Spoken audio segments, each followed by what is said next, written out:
धर्म को मानने वाले हैं? मैं बुद्ध धर्म को मानता हूँ। अच्छा, आप बौद्ध हैं? हाँ, यादव जी हैं और जी बौद्ध हैं। हाँ। हम बुद्ध धर्म से क्या होता है, ये एक धर्म नहीं है। देख रहे हैं कि हिंदू मंदिर है, ये हिंदू मंदिर है, बाद में ऑक्युपाइड हाँ, करके इसको बनाया गया है। हाँ, जो आदि शंकराचार्य के समय में आकर ऑक्युपाइड हुए थे। सब लोग तो क्या है, कहीं घमंड भी करते हैं कि हम क्षत्रिय हो ही नहीं सकते हैं। क्षत्रिय तो वहाँ के जो दूसरा वर्ग है, जो है व्यापार में आते हैं, ओबीसी वगैरह जो कहते हैं आप लोग, उसके बाद में शूद्र कहते हैं, तमाम में से 4 बोर्ड है। तो कैसे ये सबसे, हम लोग तो शूद्र में पढ़ते हैं, तो ये कैसे हो सकते हैं, ये क्षत्रिय में नहीं हो सकते। प्राकृतिक ज्ञान दिया, प्राकृतिक रियलिटी है। उन्होंने कोई आडंबर नहीं दिया, कोई आवरण नहीं दिया है, कुछ तर्क नहीं दिया है, बल्कि जो देखा वही बोला है। तो क्या ये भारत और नेपाल जो है, इनके ऊपर जो है बुद्ध का कर्ज नहीं है, इनको चुकाना नहीं चाहिए? एकदम, ये आपका बात बहुत है, इसमें जो आपका प्रश्न है बहुत मानने की बात करते हैं कि एक आदमी की गर्दन काट दो, उसके ऊपर हाथी गर्दन फिट कर दो और लोगों उसको जब विश्वास कर देखिए, ये तो मिथ बात है। वो मानने वाला चीज विश्वास कर रहे हैं ना। अब ऐसा कभी पॉसिबल नहीं है, साइंस कभी इसको प्रूव नहीं कर सकती है, नहीं कर सकता। और वहाँ से ऊपर से भारत के प्रधानमंत्री ये बोलते हैं कि हमारे यहाँ पहली सर्जरी हुई भारत में, दुनिया की सबसे पहली जो सर्जरी हुई है कहीं पर, जो भारत में हुई है, वो क्या हुई है कि गणेश की जो सर्जरी है, जो है इंसान की गर्दन को काट के उस पे हाथी गर्दन फिट कर दी गई।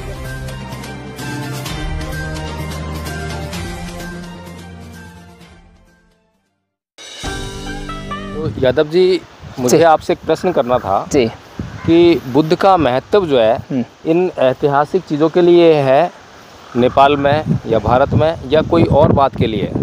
ऐसे है कि ये जो है बुद्ध का जो ऐतिहासिक ये महत्व है, बुद्ध के ज्ञान और विचार से ये बहुत महत्वपूर्ण रहता है। इसलिए लोग तमाम जगह से लोग बुद्ध के इस जो हेरिटेज साइट को, इसको टच करने के लिए, फील करने के लिए, स्पिरिचुअल इसका जो वैल्यू है उसको महत्व बूझने के लिए, किस तरह का ये इतना बड़ा सांस्कृतिक। तो बुद्ध का जो ज्ञान का जो महत्व है, वो बुद्ध का ज्ञान क्या है, क्या आपको मालूम है? जैसे 4 आर्य सत्य, 4 संसार में दुख है, दुख का कारण क्या है, दुख का निवारण क्या है, दुख का मार्ग क्या है, उसके 4 आर्य सत्य के खोज के लिए उन्होंने अपना सुख सेल समृद्धि, अपने माता पिता, अपने परिवार, प्रजा और इस संसार के चक्र से कैसे मुक्त हो पाएंगे। कौन से धर्म को मानने वाले हैं? मैं बुद्ध धर्म को मानता हूँ। अच्छा, आप बौद्ध हैं? हाँ, यादव जी हैं और बौद्ध हैं। हाँ, हम बुद्ध धर्म से क्या होता है, ये एक धर्म नहीं है। देख रहे हैं कि हिंदू मंदिर है, ये हिंदू मंदिर है, बाद में ऑक्युपाइड करके इसको बनाया गया है।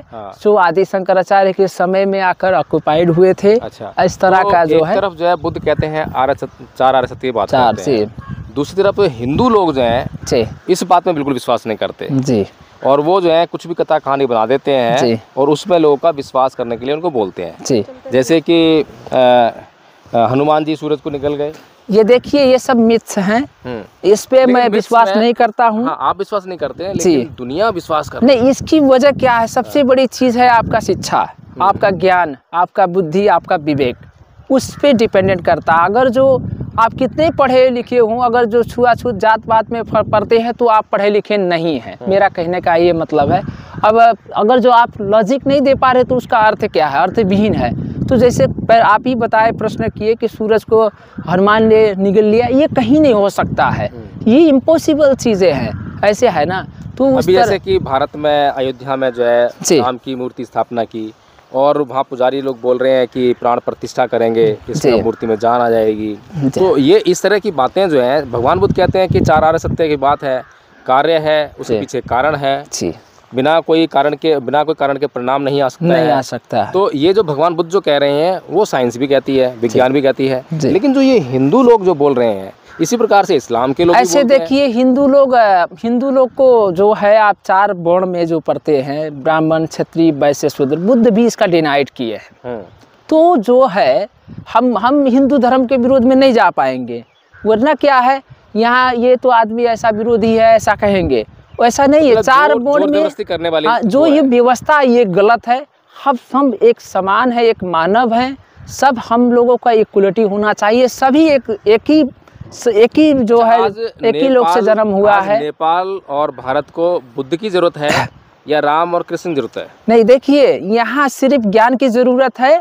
मैं ये नहीं कहने वाला हूँ कि राम का जरूरत नहीं है, कृष्ण का जरूरत नहीं है, या बुद्ध का नहीं, सिर्फ ज्ञान का जरूरत है। सही ढंग से बुद्ध के पास है या राम? देखिए, ज्ञान क्या है कि ज्ञान कि आपके पास भी है, अगर जो उस इस्तेमाल हम कर सकते हैं तो वही ज्ञान है। वो ज्ञान जी, जिसे सर्वोच्च ज्ञान कहते हैं, जिसे प्रज्ञा कहा गया। प्रज्ञा, वो ज्ञान किसके पास है? बुद्ध के पास वो है, बुद्ध के ही पास है। तो उनका ज्ञान जो है कुछ ऐसे हिंदू में भी इम्पोर्टेंट चीज है, ले सकते हैं हम लोग। एक बात और नहीं, हिंदू में जो इम्पोर्टेंट चीज़ हमें दिखाई दे रही है कि मानने की बात करते हैं कि एक आदमी की गर्दन काट दो, उसके ऊपर हाथी गर्दन फिट कर दो और लोग उसको जब विश्वास कर रहे हैं, देखिए ये तो मिथ बात है, वो मानने वाला चीज विश्वास कर रहे हैं ना। अब ऐसा कभी पॉसिबल नहीं है, साइंस कभी इसको प्रूव नहीं कर सकती है, नहीं कर सकता। और वहाँ से ऊपर से भारत के प्रधानमंत्री ये बोलते हैं कि हमारे यहाँ पहली सर्जरी हुई, भारत में दुनिया की सबसे पहली जो सर्जरी हुई है कहीं पर, जो भारत में हुई है, वो क्या हुई है कि गणेश की जो सर्जरी है, जो है इंसान की गर्दन को काट के उस पे हाथी गर्दन फिट कर दी गई। वो कभी नहीं हो सकता है। हाँ, तो ऐसी मूर्खता भरे स्टेटमेंट भी हमें जो है सुनने को मिलते हैं। अच्छा,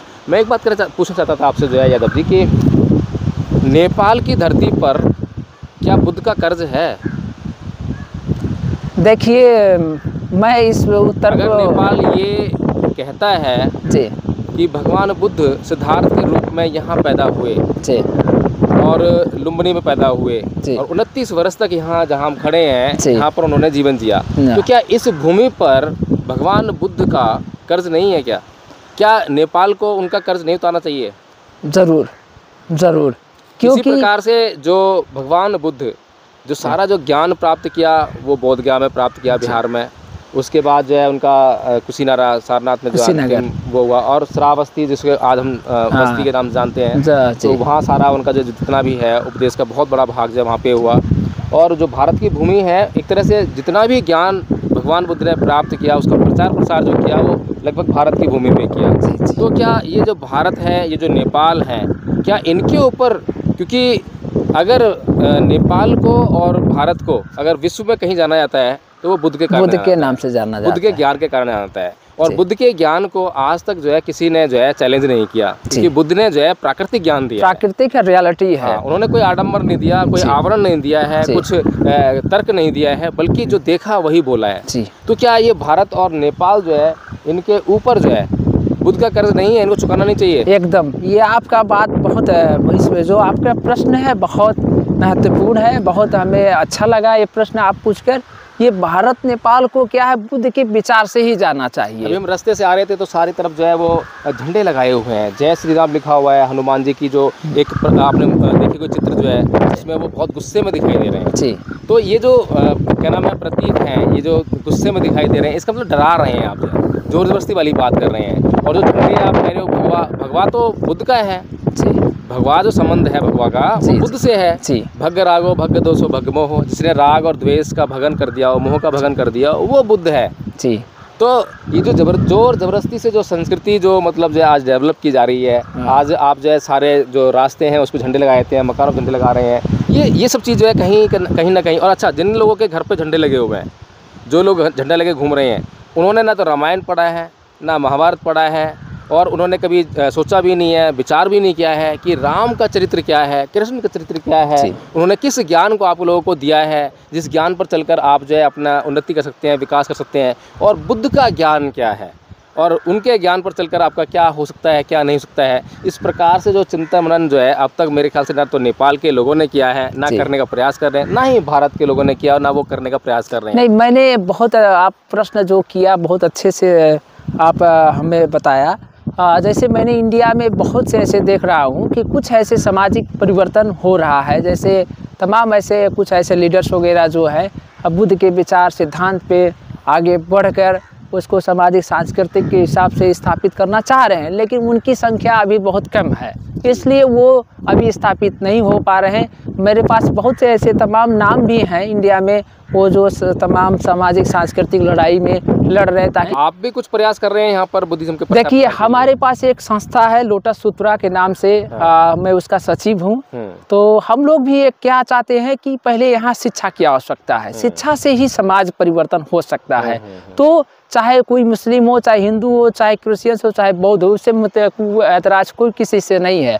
उनको शिक्षा दिया जाए, शिक्षा मिलना चाहिए, तो अधिकार जो है शिक्षा का, ये चीज़ें जब मिल जाएंगी तो ऑटोमेटिक शिक्षा ही परिवर्तन कर देगा कि बौद्ध धर्म अच्छा कि हिंदू धर्म की क्रिश्चियंस की शिक्षा जो मिलती है उसके साथ में एक परिवेश भी मिलता है जी।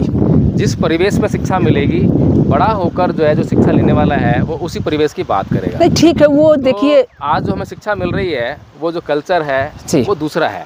वो सांस्कृतिक जो लड़ाइयाँ आप देख रहे हैं समाज में, हम देख रहे हैं तमाम जिस धर्म का ज़्यादा से ज़्यादा उस क्षेत्र में होगा उसका प्रभाव भी होता है। भारत में वही हो रहा है, नेपाल में भी वही हो रहा है। तमाम अल्पसंख्यक लोगों को दबाया जाता है, शोषण दमन किया जाता है, ये अन्याय अत्याचार भी बढ़ रहा है। लेकिन ये अन्याय अत्याचार, ये शोषण, ये कैसे मुक्त होगा? भगवान बुद्ध के विचार से ही चाले से मुक्त भारत होगा। के लोग जो हैं, भारत में जो यादव लोग हैं वो अपने आप को क्षत्रिय बोलते हैं जी, कि हम लोग जो है क्षत्रिय हैं, हम लोग जो शूद्र से ऊंचे हैं जी, हम लोग जो है ऊंची जाति वाले हैं।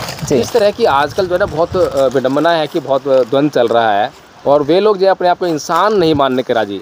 अभी भी बोलते हैं हम जो यादव हैं, हम तो यदुवंशी हैं, कृष्ण के वंशज हैं, हम लोग क्षत्रिय हैं, हम ऊंची जाति के हैं। इस तरह का अहंकार जो है वो पाले हुए हैं। जबकि यही यादव लोग जो हैं जब क्या नाम है भगवान बुद्ध के प्रभाव में थे तो भगवान बुद्ध के प्रभाव में होने के कारण भगवान बुद्ध के सिद्धांतों को मानते थे, उनके अनुसार अपना जीवन जीते थे। और ये जो भारत था बहुत ही सुंदर इसका वातावरण था, जहाँ पर जो कोई जात पात नहीं थी, कोई भेदभाव नहीं था, कोई हीनता की भावना नहीं थी, कोई ऐसा अहंकार वाले लोग भी नहीं रहते थे यहाँ पर। तब इस भारत ने जो है बहुत प्रगति की और तभी से ये जो भारत जो है विश्व में विश्व गुरु के नाम से पहचाना गया, जाना गया। तो आज भारत के जो यादव हैं वो इस तरफ क्यों नहीं सोचते हैं कि हम लोगों के ऊपर भी जो है बुद्ध का कर्ज है, हमें भी बुद्ध के ज्ञान को समझना चाहिए, एटलीस्ट कम से कम जानने का तो प्रयास करना चाहिए। इस तरफ क्या कहेंगे? नहीं, मैं भारत का सिर्फ नहीं कहूँगा, सारे सृष्टि का जितने भी जो मानव हैं मैं सबको यही कहना चाहता हूँ। यादव लोग तो क्या है, कहीं घमंड भी करते हैं कि हम क्षत्रिय हो ही नहीं सकते हैं।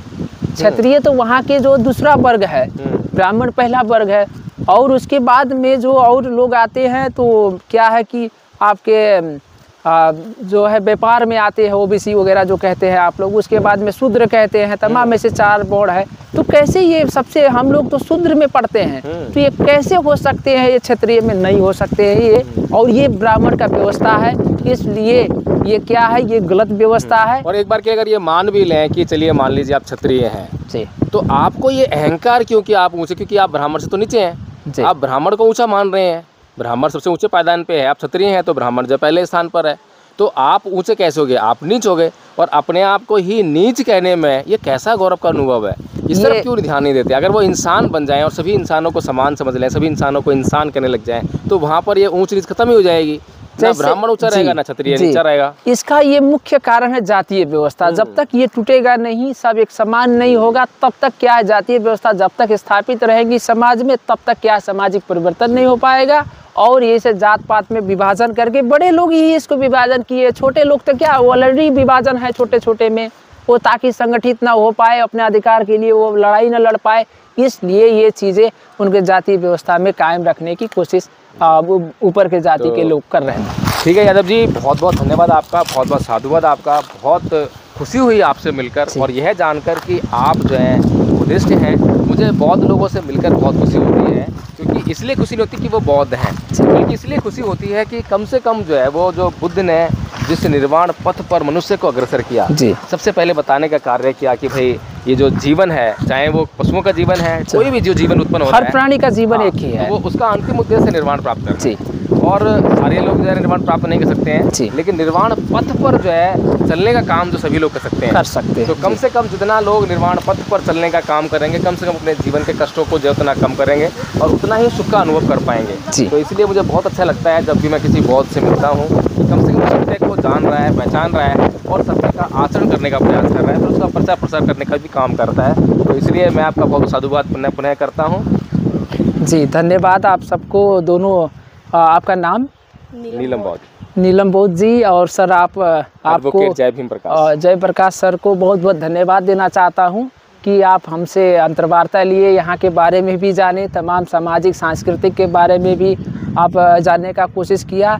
तो मेरे पास जो जानकारी है या जो मेरे पास नॉलेज था वही मैंने आपको शेयर किया, और मैं सोचता हूँ कि तब सब बुद्ध के विचार और सिद्धांत में पूरी ब्रह्मांड को आना चाहिए, ताकि सभी लोग एक मानव है, हर प्राणी जीव जंतु का एक प्राण होता है, तो सभी का एक हर जीव जंतु का सम्मान और आदर होना चाहिए। मैं आज तक शुद्ध शाकाहारी हूँ, कभी भी किसी प्राण का हत्या नहीं करता कोशिश करता हूँ। और मैं सोचता हूँ कि सब शाकाहारी हो, बुद्ध के विचार और सिद्धांत पंचशील में हम लोग बांधे जाएँ, ताकि सभी को न्याय और कल्याण देश का संसार का हो।